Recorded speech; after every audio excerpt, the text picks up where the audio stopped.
الحمد لله رب العالمين والصلاة والسلام على سيد المرسلين وعلى آله وأصحابه وأهل بيته أجمعين.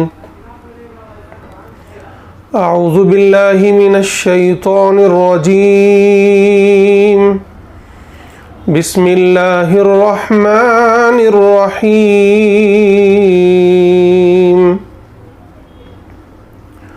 وَإِذْ أَخَذْنَا مِيثَاقَ بَنِي إِسْرَائِيلَ لَا تَعْبُدُونَ إِلَّا اللَّهَ وَبِالْوَالِدَيْنِ إِحْسَانًا وَذِي الْقُرْبَى وَالْيَتَامَى وَالْمَسَاكِينِ وَقُولُوا لِلنَّاسِ حُسْنًا وَأَقِيمُوا الصَّلَاةَ وَآتُوا الزَّكَاةَ ثم توليتم إلا قليلا منكم وأنتم معرضون. صدق اللہ العظیم. محترم بھائیو اور بزرگوں، آج ہم سورۃ البقرہ کے 10ویں اور 11ویں رکوع کا مطالعہ کریں گے، یعنی آیت نمبر 83 سے لے کر 96 تک. ان آیات میں بھی بنی اسرائیل ہی کا تذکرہ ہے. اللہ تعالیٰ نے شروع میں اس میثاق اور عہد و پیمان کا تذکرہ فرمایا ہے جو یہود سے اللہ تعالیٰ نے بذریعہ انبیاء یا بذریعہ تورات باندھا تھا، اور پھر کس طرح انہوں نے اس قول و قرار کی خلاف ورزی کی، اس عہد کو توڑا، اس کا تذکرہ ہے. کتاب کے بعض حصے کو یہ مانتے ہیں، بعض کا انکار کرتے ہیں، اس بات کا تذکرہ ہے. اور پھر اس انکار کا انجام کیا ہے اسے بھی یہاں نقل کیا گیا ہے. پھر جو دوسرا رکوع ہے یعنی 11واں، اس رکوع میں انبیاء اکرام علیہم الصلاۃ کی بعثت، خاص طور سے حضرت عیسیٰ علیہ السلام کی بعثت، اور پھر ان کا انبیاء کے ساتھ جو معاملہ ہوا، یعنی بعض کا انکار کیا انہوں نے، بعض کو قتل کیا، اس کا تذکرہ ہے. اور پھر اس قرآن کے آ جانے کے بعد یا محمد الرسول اللہ صلی اللہ علیہ وسلم کے آ جانے کے بعد جو ان کا رویہ رہا انکار کا، وہ کیوں تھا، کیا معاملہ ہے، کیا وجوہات تھیں، کیا اسباب تھے، اس کا تذکرہ ہے. اور پھر اس بات کا تذکرہ ہے کہ جب ان سے کہا جاتا ہے کہ بھئی ایمان لے آؤ، تو یہ کہتے ہیں کہ بھئی ہمارے پاس جو کچھ نازل ہوا ہے ہم تو صرف اس پر ایمان لاتے ہیں، ہم باہر کی چیزوں پر ایمان نہیں لاتے. اس پر بھی تبصرہ ہے. اور پھر اخیر میں خاص طور سے یہ کہا کرتے تھے کہ بھئی آخرت کی زندگی تو ہمارے ہی لیے ہے، چونکہ ہم اللہ کے بہت مخصوص بندے ہیں. تو پھر اللہ تعالیٰ نے ان سے کہا ہے کہ موت کی تمنا کرو. اس کی تفصیلات ہیں، انشاءاللہ ہم ترجمہ اور مختصر تشریح دیکھیں گے، اس میں یہ ساری باتیں تفصیل سے آئیں گے انشاءاللہ. وَإِذْ أَخَذْنَا مِيثَاقَ بَنِي إِسْرَائِيلَ لَا تَعْبُدُونَ إِلَّا اللَّهَ. اور یاد کرو اس وقت کو جب ہم نے بنی اسرائیل سے یہ میثاق لیا، یہ عہد باندھا. کیا عہد تھا؟ لا تعبدون الا اللہ، کہ تم اللہ کے علاوہ کسی اور کی عبادت نہ کرنا. وبالوالدین احسانا وذی القربى والیتامى والمساکین، اور والدین کے ساتھ، رشتہ داروں کے ساتھ، یتیموں کے ساتھ، مسکینوں کے ساتھ حسن سلوک کرنا، اچھا برتاؤ کرنا. وقولوا للناس حسنا، اور لوگوں سے صحیح بات کرنا، درست بات کہنا، اچھی بات کہنا. وَأَقِيمُوا الصَّلَاةَ، اور نماز کو قائم کرنا. وَآتُوا الزَّكَاةَ، اور زکوٰۃ ادا کرنا. ثُمَّ تَوَلَّيْتُمْ إِلَّا قَلِيلًا مِّنْكُمْ. چاہیے تو یہ تھا کہ جب یہ عہد لیا گیا تو تم اس کی پاسداری کرتے، اس کی پابندی کرتے، اس پر عمل کرتے، لیکن تمہارا رویہ کیا ہوا؟ ثُمَّ تَوَلَّيْتُمْ، پھر تم پھر گئے، تم نے روگردانی کی سوائے تمہارے چند لوگوں کے. وَأَنْتُمْ مُعْرِضُونَ، اور تم تھے ہی اعراض کرنے والے.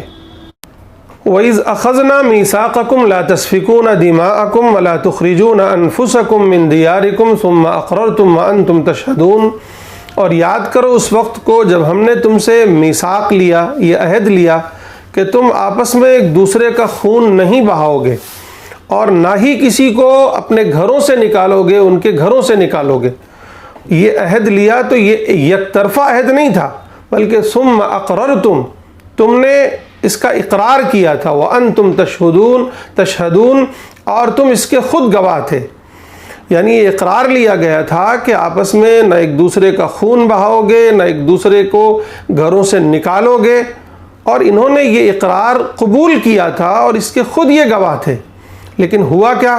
ثم انتم ہؤلاء تقتلون انفسکم، پھر تم وہی ہو نا کہ تم اپنے کچھ لوگوں کو قتل کرتے ہو، وتخرجون فریقا من دیارہم، اور بہت سے لوگوں کو ان کے گھروں سے نکال دیتے ہو، تظاہرون علیہم بالاسم والعدوان، اور ان پر گناہ اور دشمنی سے چڑھائی کرتے ہو، ان پر حملے کرتے ہو۔ وَإِن يَأْتُوكُمْ أُسَارَىٰ تُفَادُوهُمْ، لیکن اگر ان میں سے کوئی قیدی بن کر تمہارے پاس آ جائے تو تم آپس میں فدیے کا لین دین کرتے ہو، فدیہ لیتے دیتے ہو۔ وَهُوَ مُحَرَّمٌ عَلَيْكُمْ، حالانکہ تم پر یہ بات حرام تھی کہ اخراجہم، ان کو ان کے گھروں سے نکالو۔ یعنی بتایا یہ جا رہا ہے کہ اصل تو یہ تھا کہ تم آپس میں خون نہ بہاؤ، آپس میں ایک دوسرے کو گھروں سے نہ نکالو، آپس میں جھگڑو نہیں، لیکن ہو یہ رہا ہے کہ تم جھگڑ بھی رہے ہو، ایک دوسرے کو قتل بھی کر رہے ہو، گھروں سے نکال بھی رہے ہو، پھر ان میں سے کوئی قید ہوتا ہے تو پھر اس کا فدیہ بھی دیتے لیتے ہو۔ واقعہ یہ ہے کہ جب یہ مدینے میں آباد تھے، جب اوس و خزرج میں لڑائی ہوتی تو ایک قبیلہ ان کے ساتھ اور ایک قبیلہ ان کے ساتھ ہو جاتا اور لڑائی میں شامل ہوتے۔ جب ان میں سے کوئی قید ہو جاتا تو یہ فدیے سے لین دین کر کے اسے چھڑاتے۔ کوئی پوچھتا کہ بھئی ایسا کیوں کرتے ہو، تو کہتے ہیں کہ ہماری شریعت میں یہ ہے کہ بھئی قیدیوں کو چھڑانا چاہیے، فدیہ لینا یا دینا چاہیے۔ تو اسی پر یہاں قرآن نے تبصرہ یہ کیا ہے کہ افتؤمنون ببعض الکتاب وتکفرون ببعض، کیا تم کتاب کے بعض حصے پر ایمان لاتے ہو اور بعض حصے کا انکار کرتے ہو، کفر کرتے ہو؟ یعنی اصل حکم تو یہ تھا کہ خون نہ بہاؤ، ان کے گھروں سے نہ نکالو، جھگڑو نہیں، اس پر تو تم عمل نہیں کرتے ہو۔ لیکن جہاں فائدہ نظر آ رہا ہے کہ فدیہ لینا پڑ رہا ہے یا یہ کہ لوگوں کی ہمدردیاں بٹورو گے، فدیہ دے کر انہیں چھڑاؤ گے، تو یہاں اس پر عمل کرنے کے لیے بہت آگے جا رہے ہو۔ تو یہ ہوا یہ کہ تم، اس کا مطلب یہ ہے کہ کتاب کے ایک حصے پر تو ایمان لاتے ہو اور ایک حصے کا انکار کر دیتے ہو۔ تو سن لو کو اس کا انجام کیا ہے، اس کی سزا کیا ہے۔ فما جزاء من يفعل ذلك منكم الا خزي في الحیاۃ الدنیا، تو پھر اس کی جزا کیا ہے، اس کی سزا کیا ہے جو ایسا کرے، کیا ہے؟ الا خزي في الحیاۃ الدنیا، اس دنیاوی زندگی میں ذلت و رسوائی کے سوا اس کی جزا اور کیا ہو سکتی ہے۔ وَيَوْمَ الْقِيَامَةِ يُرَدُّونَ إِلَىٰ أَشَدِّ الْعَذَابِ، اور قیامت کے دن سخت ترین عذاب کی طرف انہیں لوٹایا جائے گا، انہیں گھسیٹ کر ڈال دیا جائے گا۔ وَمَا اللَّهُ بِغَافِلٍ عَمَّا تَعْمَلُونَ، اور اللہ تعالیٰ جو کچھ تم کرتے ہو اس سے غافل نہیں ہے۔ یعنی اللہ کو اچھی طرح معلوم ہے کہ تم کس پر ایمان لاتے ہو اور کس کو چھپاتے ہو اور کس پر عمل کرتے ہو، خوب اچھی طرح معلوم ہے، تمہاری نیتوں تک سے اللہ تعالیٰ واقف ہیں، اس لیے سوچ سمجھ کر عمل کرو۔ اولئک الذین اشتروا الحیاۃ الدنیا بالآخرہ، یہی لوگ ہیں جنہوں نے دنیا کی زندگی کو خریدا ہے آخرت کے مقابلے میں۔ فلا یخفف عنہم العذاب، بس اس لیے اب ان پر سے عذاب ہلکا نہیں کیا جائے گا۔ ولا ہم ینصرون، اور نہ ہی ان کی کوئی مدد کی جائے گی۔ اس پورے رکوع کا اگر جائزہ لیں ہم تو معلوم یہ ہوگا کہ اللہ تعالیٰ نے یہود کو خاص طور سے اپنے عہد و پیمان یاد دلائے ہیں، وہ قول و قرار یاد دلائے ہیں جو انبیاء کے ذریعے سے یا تورات کے ذریعے سے ان سے لیے گئے تھے، کہ دیکھو اللہ کے علاوہ کسی اور کی عبادت نہ کرنا، یعنی شرک مت کرنا، والدین کے ساتھ حسن سلوک کرنا، رشتہ داروں کے ساتھ، یتیموں کے ساتھ، مسکینوں کے ساتھ اچھا معاملہ کرنا، لوگوں سے بات کرنا تو اچھی گفتگو کرنا، اچھا برتاؤ کرنا، اچھی گفتگو کرنا، نماز قائم کرنا، زکوٰۃ ادا کرنا، لیکن ہوا یہ کہ یہ لوگ پھر گئے، اس عہد و پیمان کو انہوں نے توڑ دیا، اور کیسے توڑا اس کی تفصیلات بیان ہوئی ہیں۔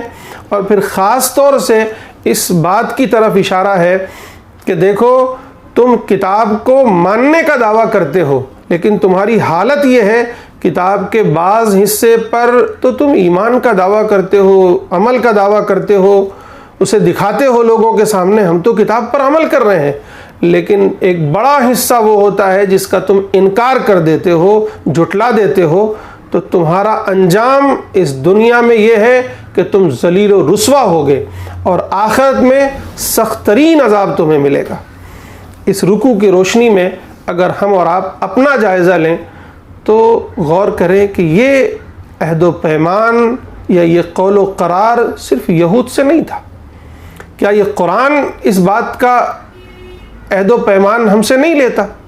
کیا اللہ تعالیٰ آج کلمہ شہادت کے ساتھ ہم سے یہ عہد و پیمان نہیں لیتے کہ شریعت پر عمل کرو، یہ جو احکامات ان کے ضمن میں نقل ہوئے ہیں ان پر عمل کرو، یعنی توحید پر قائم رہو، اللہ کی عبادت کرو، شرک نہ کرو، والدین کے ساتھ حسن سلوک کرو، رشتہ داروں، یتیموں، مسکینوں اور لوگوں کے ساتھ حسن سلوک کرو، اچھی گفتگو کرو، نماز قائم کرو، زکوٰۃ ادا کرو، لڑائی جھگڑے نہ کرو، خون نہ بہاؤ، لوگوں کو ناحق گھروں سے نہ نکالو۔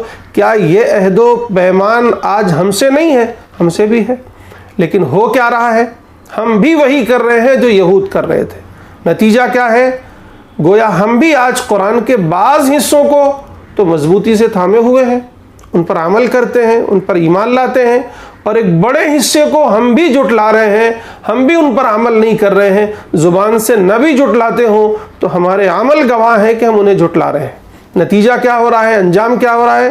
اس دنیا میں ہم بھی ذلیل و رسوا ہو رہے ہیں، اور آخرت کے بارے میں تو اللہ جانے کہ عذاب ہوگا یا یہ کہ اللہ تعالی ہمیں معاف فرما دیں گے۔ تو اس کی طرف ہمیں متوجہ ہونے کی ضرورت ہے کہ کہیں ہم بھی تو ایسا نہیں کر رہے ہیں کہ قرآن کے بعض حصے کو مانتے ہیں، جہاں ہمیں فائدہ نظر آتا ہے، جہاں آسانیاں نظر آتی ہیں تو اسے تو قبول کرتے ہیں، لیکن جہاں مشکل نظر آئے یا جہاں کہیں کچھ قربان کرنے کی باری آئے، کہیں کچھ پریشانی نظر آ جائے تو وہاں ہم کتاب کو چھوڑ دیتے ہیں۔ کہیں ایسا تو نہیں ہو رہا ہے؟ اگر ایسا ہو رہا ہے تو پھر ہمیں توبہ کرنا چاہیے اور قرآن کو، اللہ کی کتاب کو مضبوطی سے تھامنا چاہیے اور مکمل عمل کرنا چاہیے۔ وَلَقَدْ آتَيْنَا مُوسَى الْكِتَابَ وَقَفَّيْنَا مِن بَعْدِهِ بِالرُّسُلِ، اور یقیناً ہم نے موسیٰ کو کتاب سے نوازا، یعنی تورات سے۔ وَقَفَّيْنَا مِن بَعْدِهِ بِالرُّسُلِ، اور ان کے بعد ہم نے پے در پے رسول بھیجے۔ وَآتَيْنَا عِيسَى ابْنَ مَرْيَمَ الْبَيِّنَاتِ، اور ہم نے اسی طرح عیسیٰ ابن مریم کو بینات سے نوازا، کھلی نشانیوں سے نوازا۔ حضرت عیسیٰ علیہ السلام کے معجزات مشہور ہیں۔ وَأَيَّدْنَاهُ بِرُوحِ الْقُدُسِ، اور ہم نے روح القدس سے ان کی تائید کی، یعنی حضرت جبریل علیہ السلام نے ان کی تائید کی۔ أَفَكُلَّمَا جَاءَكُمْ رَسُولٌ بِمَا لَا تَهْوَىٰ أَنفُسُكُمُ اسْتَكْبَرْتُمْ، کیا بات ہے آخر کہ جب بھی تمہارے پاس کوئی رسول آیا تمہاری خواہشات کے برعکس تو پھر استکبرتم، تم نے تکبر کیا۔ ففریقاً کذبتم، ایک گروہ کا تو تم نے انکار کر دیا، جھٹلا دیا۔ وفریقاً تقتلون، اور ایک گروہ کو تم نے کیا کیا؟ قتل کر ڈالا۔ انہوں نے حضرت یحییٰ کو قتل کیا، حضرت زکریا کو قتل کیا، اور پھر حضرت عیسیٰ علیہ السلام کو جھٹلایا۔ یہ پوری تاریخ ہے ان کی، اسی کی طرف یہاں اشارہ ہے۔ گویا یہود کا سب سے بڑا جرم اگر دیکھا جائے تو وہ آخری زمانے میں یہ تھا کہ انہوں نے حضرت عیسیٰ علیہ السلام کا انکار کیا، اور پھر اس کے بعد نبی آخر الزماں حضرت محمد مصطفیٰ صلی اللہ علیہ وسلم آئے، یہ قرآن آ گیا، تب بھی پھر انہوں نے انکار کیا۔ یہ دو بڑے انکار ہیں جو ان کے ساتھ لگے ہوئے ہیں۔ ان کی تباہی، ان کی لعنت اور ان کی ذلت کے اسباب میں سب سے بڑا سبب یہ دو ہیں۔ وقالوا قلوبنا غلف، اور انہوں نے کہا کہ ہمارے دل بند ہیں، انہیں تو غلاف لگا ہوا ہے، بند ہیں، یعنی ہم نے اپنے دل کو محفوظ کر لیا ہے۔ ان کا کہنا یہ تھا کہ تم کچھ بھی دعوت دو، کچھ بھی قرآن سناؤ، کچھ بھی اللہ کی باتیں یاد دلاؤ، پچھلے واقعات یاد دلاؤ، کچھ ہم پر اثر ہونے والا نہیں ہے، کیونکہ ہمارے دل بند ہو چکے ہیں، ہم نے اپنے دل کے دروازے بند کر لیے ہیں۔ بل لعنہم اللہ بکفرہم، اللہ تعالیٰ اب ان پر تبصرہ کر رہا ہے کہ ان کے دل بند نہیں ہیں، اصل یہ ہے کہ اللہ تعالیٰ نے ان کے انکار کے سبب ان پر اللہ نے لعنت کر دی ہے، پھٹکار کر دی ہے، اب یہ لعنتی ہو گئے ہیں۔ فَفَرِيقًا فَقَلِيلًا مَا يُؤْمِنُونَ، بہت تھوڑا ہے جس پر یہ ایمان لاتے ہیں۔ یہ کہتے تھے کہ ہم ایمان والے ہیں، لیکن کہتے تھے کہ ہم ایمان اپنی چیزوں پر لائیں گے، اب اس نبی پر یا اس نبی کی دعوت پر ایمان نہیں لائیں گے۔ تو اللہ تعالیٰ نے فرمایا فَقَلِيلًا مَا يُؤْمِنُونَ، جن چیزوں پر یہ ایمان لاتے ہیں وہ بہت تھوڑا ہے۔ وَلَمَّا جَاءَهُمْ كِتَابٌ مِّنْ عِندِ اللَّهِ مُصَدِّقٌ لِمَا مَعَهُمْ، اور جب آئی ان کے پاس اللہ کی طرف سے ایک کتاب، کون سی کتاب؟ مُصَدِّقٌ لِمَا مَعَهُمْ، یعنی یہ قرآن جو تصدیق کرنے والی ہے ان کی کتاب کی، جو کتاب ان کے پاس ہے تورات، اس تورات کی تصدیق کرنے والی یہ کتاب ہے۔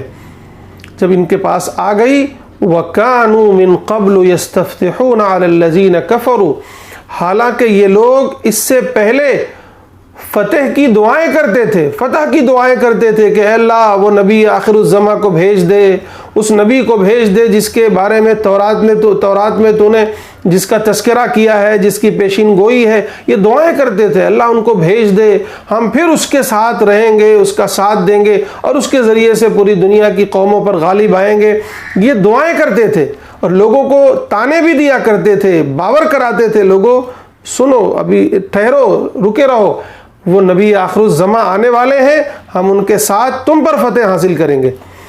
وَكَانُوا مِن قَبْلُ يَسْتَفْتِحُونَ عَلَى الَّذِينَ كَفَرُوا فَلَمَّا جَاءَهُم مَّا عَرَفُوا كَفَرُوا بِهِ، لیکن جب وہ آ گئے ان کے پاس اور انہوں نے اسے پہچان بھی لیا، یعنی جان پہچان کر کفروا بِهِ، ان کا انکار کر دیا۔ فَلَعْنَةُ اللَّهِ عَلَى الْكَافِرِينَ، بس لعنت ہے ایسے کافروں پر، لعنت ہے اسے انکار کرنے والوں پر۔ یہ مدینے کے یہود وہاں کے عرب قبائل سے، مشرکین سے، کفار سے کہا کرتے تھے کہ گھبراؤ نہیں، آج تم ہم پر غالب آ جاتے ہو، ایک دن وہ آئے گا کہ جب نبی آخر الزماں آئیں گے ہم ان کے ساتھ تم پر غالب آئیں گے، اور اس کے لیے بڑی بڑی دعائیں کرتے تھے۔ لیکن جب وہ نبی آ گئے اور انہوں نے اسے پہچان بھی لیا، ایک دوسری جگہ اسی سورۃ البقرہ میں ہے کہ اس طرح پہچان لیا تھا جیسے اپنے بیٹوں کو پہچانتے ہیں۔ حضرت صفیہ رضی اللہ تعالی عنہ فرماتی ہیں، سیرت ابن ہشام میں ہے کہ جب رسول اللہ صلی اللہ علیہ وسلم مدینے میں تشریف لائے تو میرے والد اور میرے چچا دونوں رسول اللہ کی خدمت میں گئے۔ میرے والد یعنی حضرت صفیہ کے والد بھی یہودی بڑے عالم تھے اور چچا بھی عالم تھے، دونوں رسول اللہ صلی اللہ علیہ وسلم کی خدمت میں گئے اور بہت طویل گفتگو ہوئی، وہاں سے گھر آئے تو دونوں آپس میں گفتگو کر رہے تھے اور میں سن رہی تھی۔ تو چچا نے پوچھا میرے والد سے، کیا آپ کو یقین ہے کہ یہ وہی نبی ہے جن کا تذکرہ ہم اپنی کتاب میں پڑھتے ہیں؟ انہوں نے کہا ہاں یقیناً۔ پھر انہوں نے کہا آپ کو کوئی شک نہیں ہے ان کے بارے میں؟ کہا کوئی شک نہیں ہے، یقیناً وہ نبی ہیں۔ تو کہا پھر کیا ارادہ ہے، کیا کرو گے، ان کو تسلیم کر لو گے؟ انہوں نے کہا جیتے جی تو یہ نہیں ہو سکتا، ہم نہیں تسلیم کریں گے اور ہر ممکن کوشش کریں گے کہ ان کی بات آگے نہ بڑھے۔ یعنی یہ بالکل اس وقت بھی ثابت ہو چکا تھا، یہی وجہ ہے کہ پھر بعد میں بہت سے لوگوں نے ایمان قبول کیا۔ تو فلعنت اللہ علی الکافرین، اللہ تعالیٰ فرماتے ہیں ایسے منکرین کے لیے جو جان بوجھ کر پہچان کر انکار کر دیں، ایسے منکروں کے لیے اللہ کی لعنت ہے، لعنت۔ بئس ما اشتروا بہ انفسهم ان یکفروا بما انزل اللہ، کیا ہی برا ہے وہ جس کے ذریعے سے انہوں نے اپنے آپ کو آمادہ کر لیا ہے کفر پر، انکار پر، کس چیز کا انکار؟ بما انزل اللہ، جو کچھ اللہ نے نازل کیا ہے اس کا انکار کرتے ہیں، بغین، حسد کے طور پر، حسد کرتے ہوئے، سرکشی کرتے ہوئے، ان ينزل اللہ من فضلہ، اس بات سے کہ اللہ تعالیٰ نے اپنا فضل اتارا ہے، علی من یشاء من عبادہ، اپنے بندوں میں سے جسے چاہا ہے اس پر، یعنی نبوت اسے عطا فرمائی ہے جس کو اللہ نے چاہا ہے۔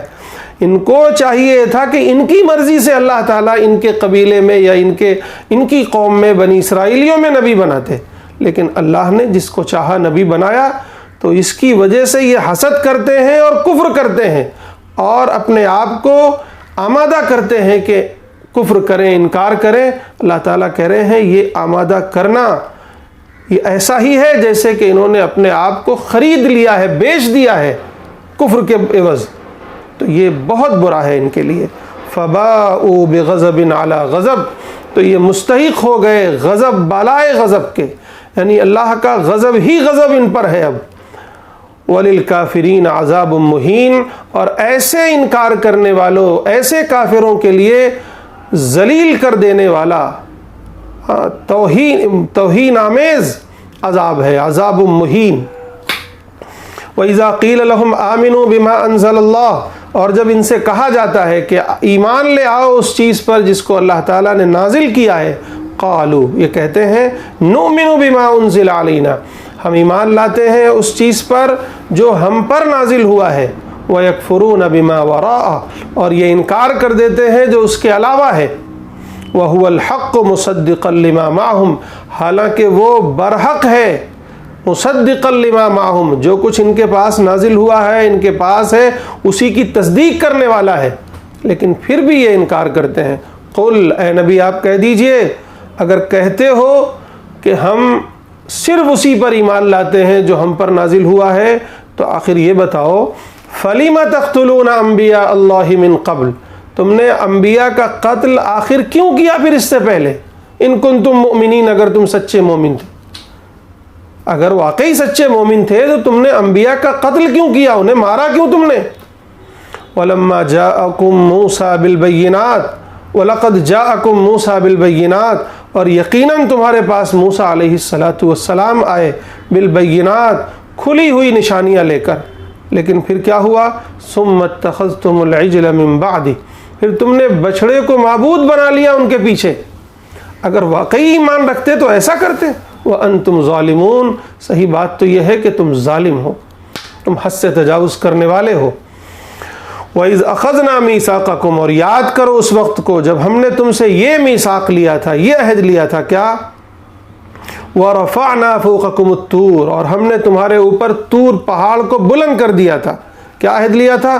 خُذُوا مَا آتَيْنَاكُمْ بِقُوَّةٍ، جو کچھ ہم تمہیں دے رہے ہیں اسے مضبوطی سے تھامو، وَاسْمَعُوا، اور غور سے سنو۔ قالوا، ان لوگوں نے کہا، سمعنا، ہم نے سن لیا، وعصینا، اور ہم نے انکار بھی کر دیا، واشربوا فی قلوبہم العجل بکفرہم، صحیح بات تو یہ ہے کہ ان کے دلوں میں بچھڑے کی محبت پلا دی گئی تھی ان کے کفر کے سبب، یعنی ان کی گھٹی میں بچھڑے کی محبت پڑ گئی تھی۔ قل بئس ما یأمرکم بہ ایمانکم، کیا ہی برا ہے وہ جس کا تمہارا ایمان تمہیں حکم دیتا ہے، یعنی پیچھے سے اسی بات پر تبصرہ ہے جو یہ کہتے تھے نؤمن بما انزل علینا، کہ ہم تو صرف ایمان اس پر لاتے ہیں جو ہم پر نازل ہوا ہے، اب بقیہ کسی اور نبی یا کسی اور نبی پر نازل کردہ چیزوں پر ہم ایمان نہیں لاتے۔ تو اسی کا یہ تبصرہ ہو رہا ہے کہ تمہارا ایمان کیسا ہے کہ تم انبیاء کو قتل کرتے ہو، حضرت موسیٰ کا انکار کیا، حضرت موسیٰ کے ساتھ زیادتی کی، ان کے پیٹھ پیچھے تم نے بچھڑے کو معبود بنا لیا، آخر یہ کیا ہے؟ تمہیں تورات ماننے کے لیے کہا گیا تو تم نے کہا سمعنا وعصینا، ہم نے مانا اور انکار کیا، تو آخر یہ کیسا ایمان جو تمہیں حکم دیتا ہے؟ تو جس چیز کا تمہارا ایمان تمہیں حکم دیتا ہے وہ بہت برا ہے۔ ان کنتم مؤمنین، اگر تم واقعی ایمان والے ہو تو سن لو۔ قل ان کانت لکم الدار الآخرۃ عند اللہ خالصۃ من دون الناس، اے نبی آپ کہہ دیجئے کہ اگر آخرت کا گھر خاص تمہارے لیے ہے اللہ کے پاس، تمام لوگوں کے مقابلے میں، تو فتمنوا الموت ان کنتم صادقین، پھر تم موت کی تمنا کرو اگر تم سچے ہو۔ یہ کہتے تھے کہ اصل میں آخرت تو ہم یہودیوں کے لیے ہی بنی ہے، جنت تو ہم یہودیوں کے لیے ہی بنی ہے، ہم ہیں اصل میں اللہ کے خاص بندے۔ تو اس کے لیے کہا جا رہا ہے کہ اگر تم یہ چاہتے ہو کہ اللہ کی نظر میں تمہارا بڑا مقام ہے، تمہیں بڑے انعام و اکرام سے نوازا جائے گا، آخرت کی تمام نعمتیں صرف تمہارے ہی لیے ہیں، تو ایسا کرو، موت کی تمنا کرو، پھر تمہارا جینا بیکار ہے، تم تو یہاں ویسے ہی ذلیل و رسوا ہو رہے ہو، تم مر جاؤ، مر کے وہ ان نعمتوں پہ جاؤ اگر تم سچے ہو تو۔ وہ اللہ تعالیٰ پھر کہہ رہے ہیں وَلَن يَتَمَنَّوْهُ أَبَدًا، یہ ہرگز کبھی بھی تمنا نہیں کریں گے۔ کیوں؟ بِمَا قَدَّمَتْ أَيْدِيهِمْ، جو کچھ ان کے ہاتھوں نے پیچھے بھیجا ہے۔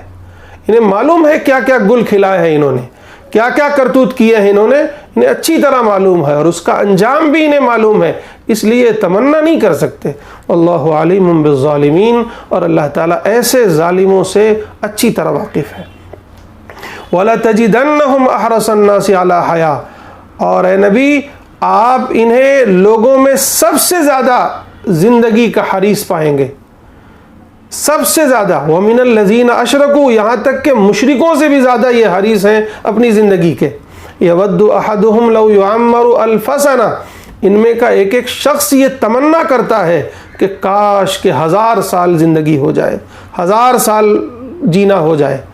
وَمَا هُوَ بِمُزَحْزِحِهِ مِنَ الْعَذَابِ أَن يُعَمَّرَ، حالانکہ ان کا 1000 سال جینا بھی ان سے عذاب کو دور نہیں کر دے گا، یہ عذاب سے نہیں بچیں گے اگرچہ یہ 1000 سال بھی جی لیں۔ واللہ بصیر بما یعملون، اور اللہ تعالیٰ اچھی طرح دیکھنے والا ہے جو کچھ یہ عمل کرتے ہیں۔ مختصر یہ کہ یہ بنی اسرائیل کے سارے کرتوت ہیں، ان کی ناشکریاں ہیں، ان کی نافرمانیاں ہیں، جو ایک طرف یہود کو بھی سنائی جا رہی ہیں اور دوسری طرف ہم ایمان والوں کو بھی سنائی جا رہی ہیں کہ اس آئینے میں اپنی تصویر بھی دیکھ لو، کہیں تم اس روش پر تو نہیں چل رہے ہو، اگر چل رہے ہو تو ابھی وقت ہے، توبہ کر لو، ورنہ انہی کا سا حشر ہوگا کہ اس دنیا میں بھی ذلت و رسوائی اور آخرت میں بھی عذاب۔ اللہ تعالیٰ مجھے بھی اور آپ سب کو بھی عمل کی توفیق نصیب فرمائے۔ وآخر دعوانا ان الحمد للہ رب العالمین۔